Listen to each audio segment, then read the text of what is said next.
Assalamualaikum warahmatullahi wabarakatuh. Dengan saya Ibu Novi, kita akan mempelajari tentang konsep dasar patofisiologi. Belajar dulu tentang siklus sel. Mungkin ada yang sudah paham? Nah, siklus sel itu seperti kehidupan sel. Ya, seperti manusia layaknya dari bayi sampai lansia.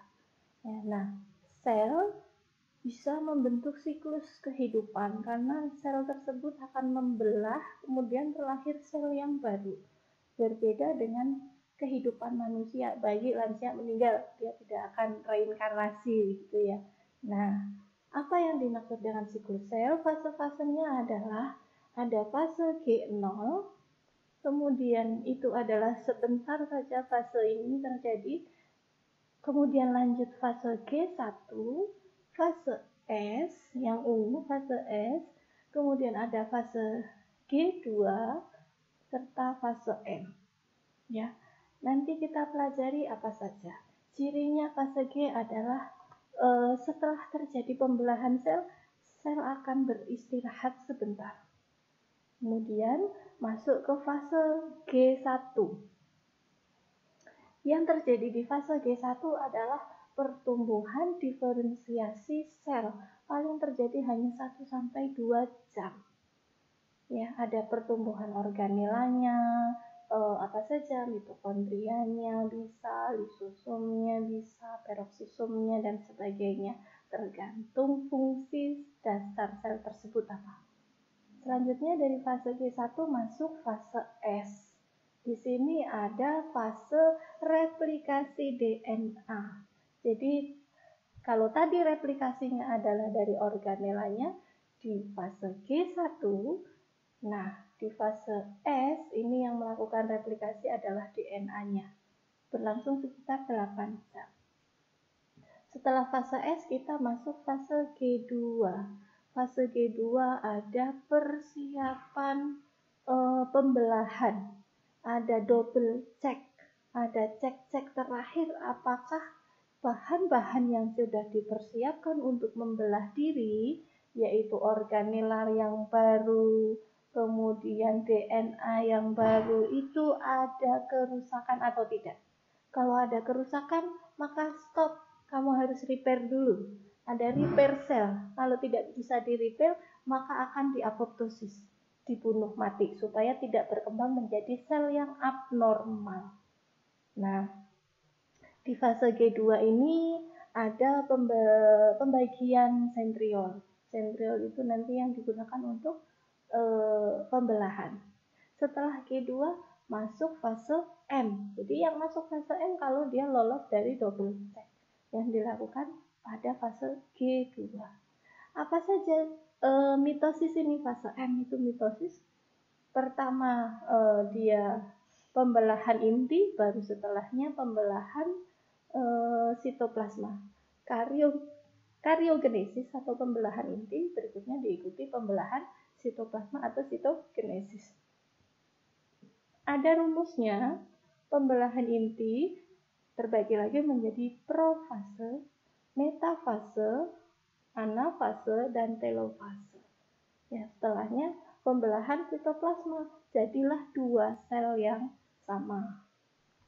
Kita akan pelajari lagi lebih jelas. Untuk reproduksi sel, pengenalan ada cara amitosis, ada mitosis, juga ada meiosis.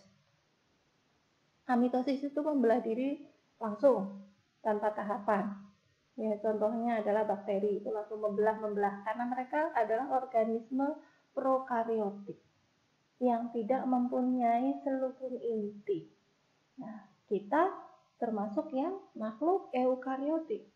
Di dalam tubuh kita melakukan pembelahan 2, mitosis dan meiosis. Mitosis itu membelah melalui tahap yang teratur, 1 kali pembelahan saja. Jadi dari 1 sel membelah jadi 2 sel. Dilakukan oleh sel-sel somatik. Sel somatik seluruh tubuh kita kecuali sel ovum pada wanita, kecuali sel sperma pada laki-laki. Yang lainnya dari itu selain ovum dan sperma membelah secara mitosis. Hanya satu kali pembelahan. Nah, kalau meiosis ini adalah pembelahan reduksi. Reduksi artinya mengurangi. Ya, dilakukan oleh ovum dan sperma. 2 kali pembelahan. Jadi mitosis, seperti mitosis 2 kali.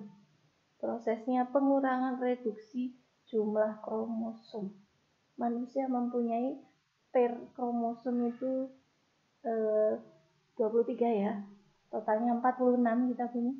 Jadi kalau buat pasangan berarti 23. Ovum dan sperma hanya mempunyai kromosom 23 buah saja. Sedangkan sel somatik mempunyai 46 kromosom. Jadi reduksi. Karena kenapa? 2 kali pembelahan. Nah, ini lebih jelas fase G0, fase istirahat sel sebagian, langsung masuk fase G1. Setelah G1, di situ ada persiapan duplikasi organela kecuali kromosomnya ya. Selanjutnya kita bicara tentang fase S. Fase S yaitu duplikasi kromosom. Kalau di fase G saya tekankan kromosom tidak diduplikasi. Yang diduplikasi adalah organela di dalam sel. Nah, fase S adalah duplikasi kromosom. Ya. Setelah fase S selesai, masuk ke fase G2. Fase G2 ada double check. Apakah melihat ada error, ada kesalahan yang harus di-repair atau tidak.